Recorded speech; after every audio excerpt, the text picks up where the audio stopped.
यीशु मसीह के नाम से सबको जय मसीह की। आज का वचन है कुरिन्थियों के पहला पत्री उसका 16 अध्याय 13 और 14 वचन। जागते रहो, विश्वास में स्थिर रहो, पुरुषार्थ करो, बलवंत हो, जो कुछ करते हो प्रेम से करो। मेरे प्रियो, परमेश्वर पवित्र प्रेरित पौलुस के द्वारा कलीसिया जो कुरिन्थियों के नगर में जो कलीसिया था, उस कलीसिया के लिए इस पत्री को लिखा। आज परमेश्वर इस पत्री के द्वारा, इस वचन के द्वारा हमसे बातें करता है। कई सारा विषय को पौलुस कहने के बाद कुरिन्थियों के कलीसिया के लिए एक कंक्लूजन देता है। एक सारा सुसमाचार सारांश यहाँ पर को बताते हुए हम देख सकते हैं। सबसे पहले पवित्र प्रेरित पौलुस इस प्रकार कहता है, जागते रहो, यानी कि कलीसिया जागते रहना चाहिए। कैसे जागते रहना चाहिए? जिस तरह प्रभु यीशु ने कहा जागते रहो और प्रार्थना में लगे रहो, हम भी प्रार्थना में लगे रहना चाहिए। हम परमेश्वर के कलीसिया के अंग हैं। जो कोई भी जन प्रभु यीशु मसीह से विश्वास करते हैं वह उनका देह का अंग बन जाते हैं। हम कलीसिया के अंग हैं। परमेश्वर के कलीसिया परमेश्वर का, प्रभु यीशु का देह है। हमें प्रार्थना में जागते रहना चाहिए। इस तरह जागते रहना है, हमेशा परमेश्वर को स्तुति आराधना करने में, हम प्रार्थना में, वचन पढ़ने में, परमेश्वर की उपस्थिति में रहने में। जब भी हम रहते हैं, जब भी हम जाते हैं, आते हैं, काम करते हैं, कभी भी हम परमेश्वर को स्तुति करते रहने में, धन्यवाद देते रहने में जब हम रहते हैं, हम फालतू में, व्यर्थ में समय को बर्बाद ना करके हम प्रार्थना में हमारा जो समय है, जो परमेश्वर ने दिया है, उस समय को हम प्रार्थना में जब हम बिताते हैं, हम इस वचन के अनुसार चलने वाला बनेंगे। हम अपने आप को प्रार्थना के द्वारा सुरक्षित रख सकेंगे, अपना परिवार को प्रार्थना के द्वारा सुरक्षित रख सकेंगे, अपना मोहल्ले को, अपना देश को, जिसके लिए जिन जिन के लिए प्रार्थना करते हैं उनको हम सुरक्षित रख सकेंगे। परमेश्वर उस प्रार्थना के द्वारा काम करता है।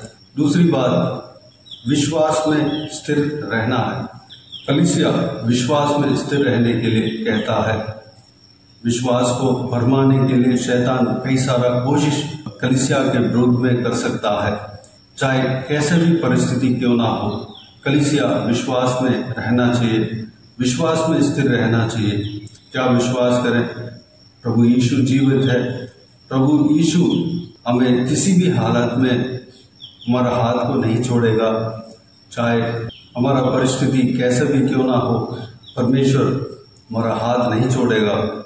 इस तरह के विश्वास हमारे अंदर होना चाहिए। अगर परीक्षा आती है, उस परीक्षा में हम परमेश्वर के वचन के ऊपर हमारे अंदर विश्वास होना है और विश्वास में स्थिर रहना है।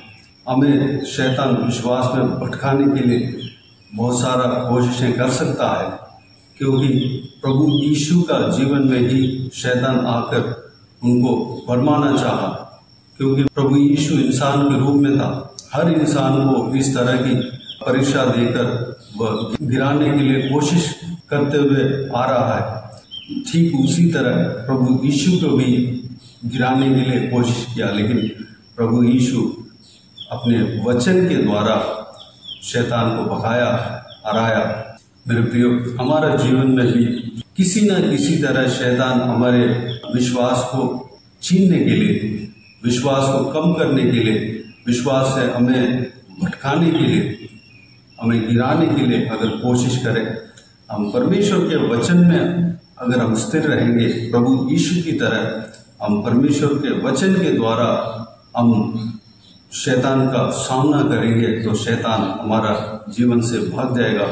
हम अगर शैतान इस तरह भी कर सकता है कि बीते हुए दिनों में जो जिस पाप में हम रहे, उस पाप को करने के लिए उकसा सकता है, या जो शैतानी चीजें घमंड दे सकता है कि कैसे भी किसी न किसी तरह वह भरमा कर हमें गिराने के लिए कोशिश कर सकता है, उस समय हमें विश्वास में स्थिर रहना है, परमेश्वर के वचन में स्थिर रहना है, परमेश्वर के ऊपर स्थिर रहना है। परमेश्वर सर्वशक्तिमान है, परमेश्वर के हाथों से सब कुछ संभव है, सब कुछ हो सकता है। मैं परमेश्वर के उपस्थिति को नहीं छोड़ूंगा, इस तरह की निर्णय हमें लेना है। जब हम निर्णय लेते हैं, हम विश्वास में स्थिर रहते हैं, हम आत्मिक जीवन में स्थिर रह पाएंगे, आगे बढ़ पाएंगे। चाहे हमारे जीवन में कैसे भी क्लेश क्यों ना हो, कैसे भी संकट क्यों ना आता हो, फिर भी हम विश्वास में जब हम स्थिर रहते हैं, संकटों में, मुसीबतों में, कष्ट में, कठिनाइयों में जब हम परमेश्वर प्रभु यीशु के ऊपर विश्वास रखते हैं, विश्वास में जब हम स्थिर रहते हैं, और विश्वास के द्वारा हम जीवन का मुकुट पा सकते हैं। परमेश्वर हमेशा उस संकट में नहीं रखता, उस संकट से एक दिन छुटकारा देगा, उस मुसीबत से एक दिन छुटकारा देगा, कठिनाइयों से, उस मुश्किल परिस्थितियों से एक दिन प्रभु यीशु हमें छुटकारा देगा। इस विषय को हम जान लेना है। प्रभु यीशु जीवित है, हमें हमारे सहायता करने के लिए वह हमेशा हाजिर है, हमेशा वह तैयार है। हमें प्रार्थना में स्थिर रहना है, विश्वास में स्थिर रहना है। और तीसरी बात, पुरुषार्थ करो। किसी भी सिचुएशन में, किसी भी परिस्थिति में हम हिम्मत के साथ परमेश्वर के लिए काम करना है। हम किसी का धमकी, किसी का डरावनी बातें, जो विश्वास के जीवन के खिलाफ जो हमारा जीवन में आता है, उस कार्य से हमें नहीं डरना है। हम परमेश्वर के कामों में लगे रहना है। प्रार्थना करने के लिए अगर कोई रुकावट देता है, हमें नहीं मानना है, हम पुरुषार्थ करना है। हमें हिम्मत के साथ हम परमेश्वर के लिए हमें खड़े रहना है। हिम्मत के साथ हम सत्य मार्ग में चलना है। हिम्मत के साथ हम विश्वास के जीवन में आगे बढ़ना है। हिम्मत के साथ परमेश्वर प्रभु यीशु का पीछा करना है। भय हमारे अंदर नहीं होना चाहिए। परमेश्वर का वचन कहता है, हमारे अंदर जो शैतानी चीजें हैं, शैतानी बातें हैं, शैतान का फल है, उसमें भय एक अंग, एक गुण है। जिसके अंदर भय हो, वह स्वर्ग राज्य में प्रवेश करना मुमकिन नहीं है। जो आत्मिक जीवन में स्थिर रहने के लिए भय, परमेश्वर के वचन को पढ़ने के लिए और परमेश्वर का वचन को सुनाने के लिए, गवाही देने के लिए और प्रार्थना करने के लिए और परमेश्वर प्रभु यीशु में बने रहने के लिए हम इंसानों से भय खाते हैं। हम परमेश्वर के उपस्थिति में स्थिर रहने के लिए अगर कोई रुकावट है, कोई रुकावट देता है, उस व्यक्ति के ऊपर जब हम भय खाते हैं, वो भय हमारे अंदर नहीं होना चाहिए। दानियल जो कि परमेश्वर के दास था, जो शद्रक मेशक अबेदनगो जो परमेश्वर के दास था, वह लोग इंसान के ऊपर भय नहीं खाया, इंसान से नहीं डरा, बल्कि परमेश्वर के वचन के ऊपर विश्वास रखा, परमेश्वर के ऊपर विश्वास रखा और वह जीवित गवाह बना। परमेश्वर उनके संग रहा, उनको कोई हानि होने नहीं दिया। भले उनको आग में डाल दिया था, लेकिन उनका वस्त्र तक जला नहीं, उनका बाल तक नहीं मुरझा। जब हम इंसानों के ऊपर भय खाकर हम प्रार्थना को छोड़ देते हैं, हम कलीसिया जाना छोड़ देते हैं, हम संगति करना छोड़ देते हैं, हम विश्वास में कम हो जाते हैं, हम बाइबल पढ़ना छोड़ देते हैं, बाइबल को उठाना छोड़ देते हैं, तो ऐसा नहीं होना चाहिए। इस तरह की बातें परमेश्वर हमसे एक्सेप्ट नहीं करता है। परमेश्वर का वचन हमसे कहता है कि पुरुषार्थ करो। हमें हिम्मत के साथ हमें परमेश्वर का काम करना है। हिम्मत के साथ हम परमेश्वर के लिए खड़े रहना है। हिम्मत के साथ हम परमेश्वर के लिए जीवित गवाह बनकर रहना है। मेरे प्रियो, चौथी बात, बलवंत हो। हमें आत्मिक जीवन में बलवंत होना है। हमें परमेश्वर ने हमें छूना है, हमारा नाम लेकर पुकारा है, परमेश्वर ने हमें बुलाया है। किसी उनके मुद्दे के लिए हमें बुलाया है, किसी उनका योजना के लिए हमें बुलाया है, परमेश्वर के राज्य का काम के लिए हमें बुलाया है, उस काम को हमें करने के लिए हम बलवंत होना है। बलवंत कैसे हों? परमेश्वर का सामर्थ्य पाना है, पवित्र आत्मा का सामर्थ्य पाना है, जो आत्मिक जीवन में बलवंत होना है। जब हम आत्मिक जीवन में बलवंत पाते हैं, बलवंत होते हैं, तो हम आसानी से शैतान को हरा सकते हैं, शैतान का हर एक क्रिया को हरा सकते हैं, हमारे खिलाफ जो पाप का परीक्षाओं को जीत सकते हैं।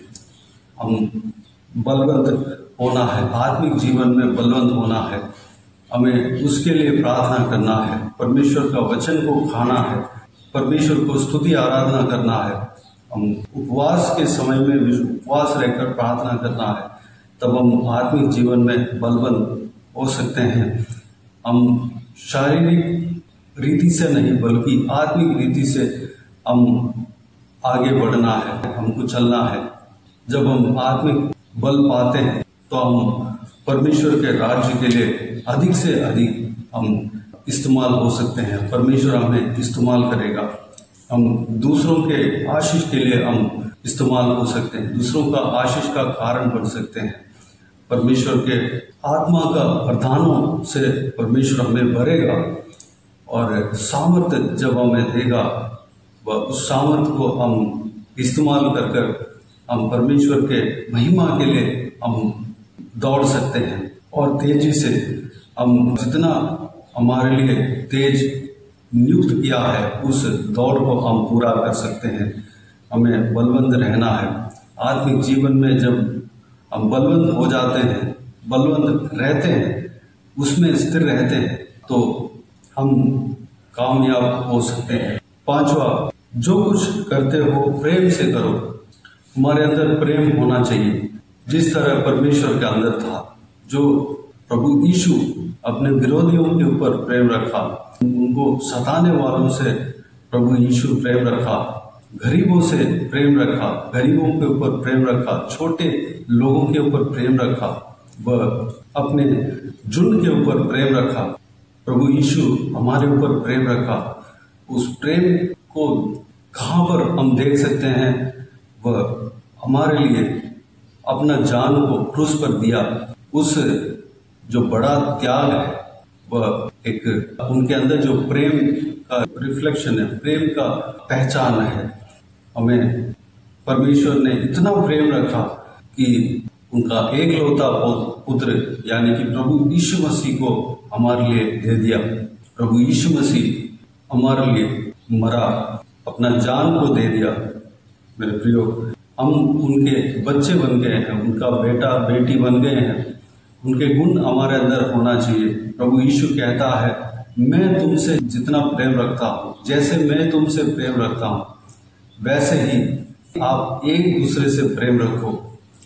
यानी कि हम परमेश्वर प्रभु यीशु हमारे ऊपर जितना प्रेम रखा है, वैसे ही हम भी दूसरों के ऊपर प्रेम रखना चाहिए।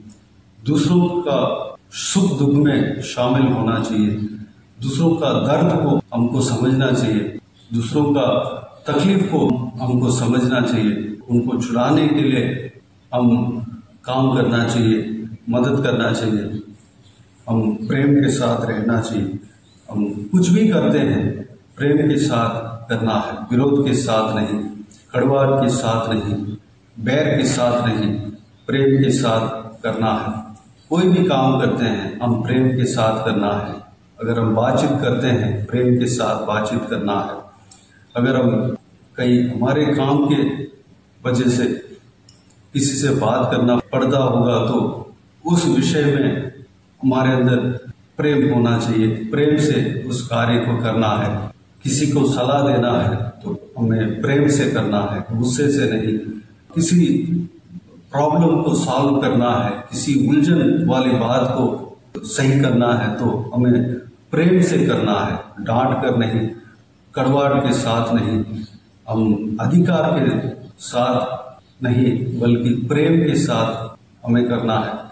वैसे ही परमेश्वर जहाँ कहीं भी अधिकार जताना चाहिए, परमेश्वर की आत्मा हमें चलाएगा। जहाँ पर हमें ताड़ना देना चाहिए, परमेश्वर की आत्मा हमें चलाएगा। परमेश्वर का वचन हमसे कहता है प्रेम से करना है। जो कुछ भी काम करते हैं हमको प्रेम से करना है। अगर हमारा भाइयों को, बहनों को, बच्चों को सलाह देना है तो हमें प्रेम से करना है। हमेशा हमारे अंदर प्रेम भरे हुए होना चाहिए। मेरे प्रियो, सबके ऊपर प्रेम रखना है। हमारा बैरियों के ऊपर हम प्रेम रखना है। हमें सताने वालों के ऊपर हमको प्रेम रखना है। हमें नुकसान पहुंचाने वालों के ऊपर हमको प्रेम रखना है, उनके लिए प्रार्थना करना है। मेरे प्रियो, इस वचनों के अनुसार चलने के लिए अपने आप को परमेश्वर के हाथों में समर्पित करें। आइए हम प्रार्थना में जाएं। स्वर्ग पिता दयालु परमेश्वर, आपको धन्यवाद देता हूँ आज के इस बहुमूल्य वचन के लिए। आपको धन्यवाद देता हूँ परमेश्वर, इस बहुमूल्य वचनों के लिए आपको धन्यवाद देता हूँ।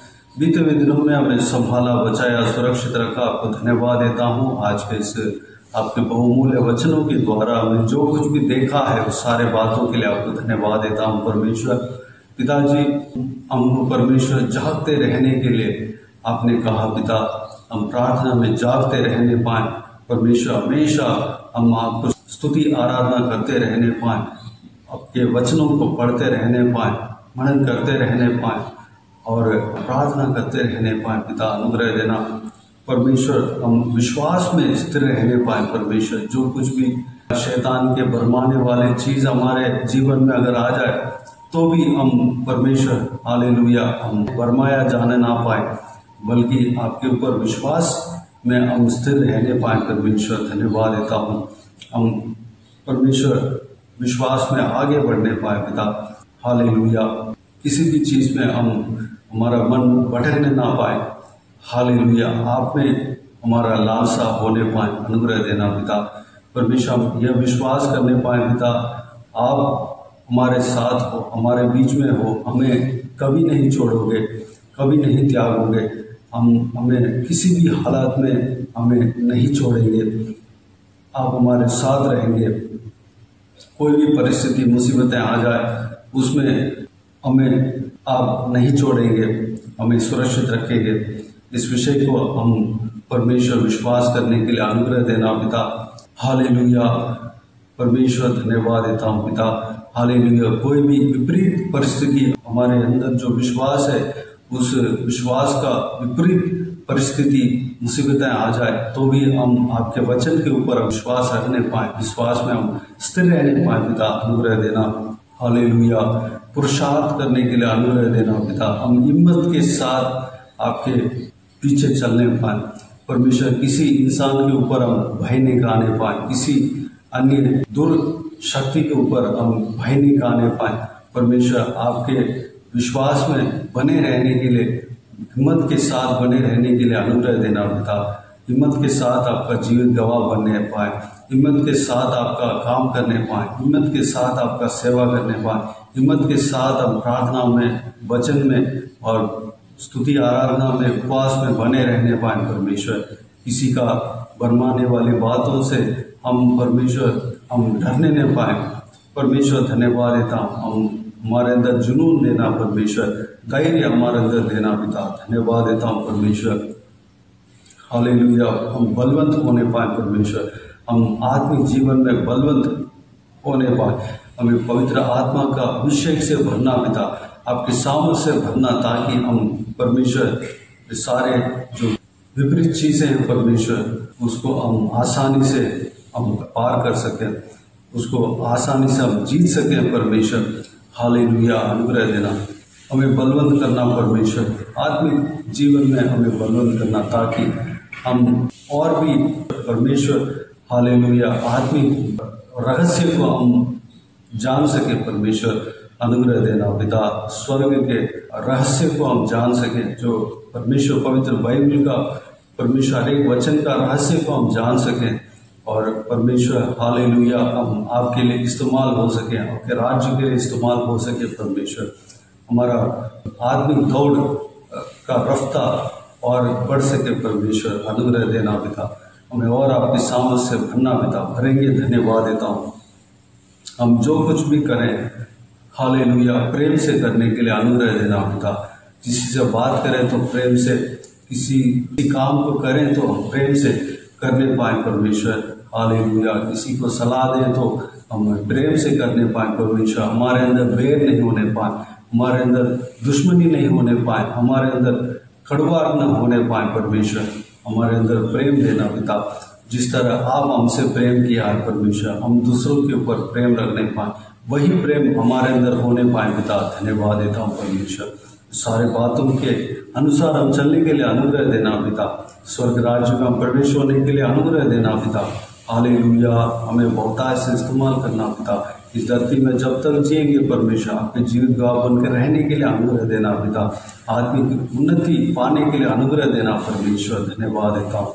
जो कोई भी जन इस वीडियो को देख रहे हो, सभी का जीवन में कार्य करना, सभी को आशीष देना, संभालना परमेश्वर। आत्मिक उन्नति देना परमेश्वर, तरक्की देना पिता। संसारिक जीवन में आशीष देना, पारिवारिक जीवन में आशीष देना, सुरक्षित रखना पिता। जो कुछ भी जरूरत है, सारा जरूरतों को पूरा करना। कोई कमी घटी उनको परमेश्वर, कोई कमी घटी उनके जीवन में नहीं होने देना परमेश्वर। भरपूर आशीष देना पिता। धन्यवाद। हर एक के ऊपर आपके हाथ हमेशा बने रहने पाए, सुरक्षित रखना पिता। सारा जरूरतों को पूरा करना, हर एक का मन की इच्छाओं को पूरा करना परमेश्वर। हालेलुया। धन्यवाद देता हूँ। अन्न जल में आशीष देना परमेश्वर, पहनने के लिए, रहने के लिए परमेश्वर, कोई कमी घटी ना होने देना परमेश्वर।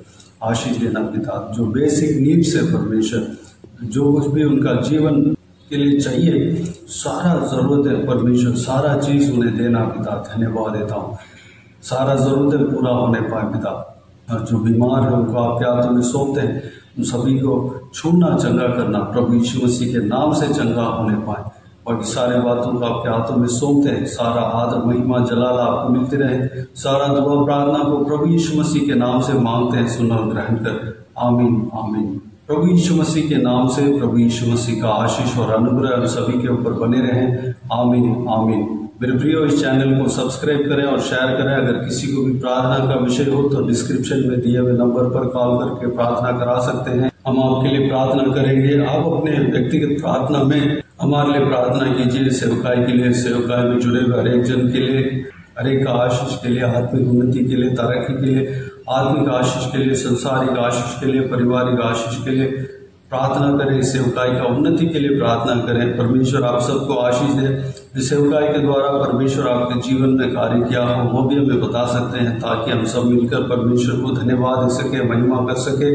प्रभु यीशु आप सबको आशीष दे। आमीन आमीन।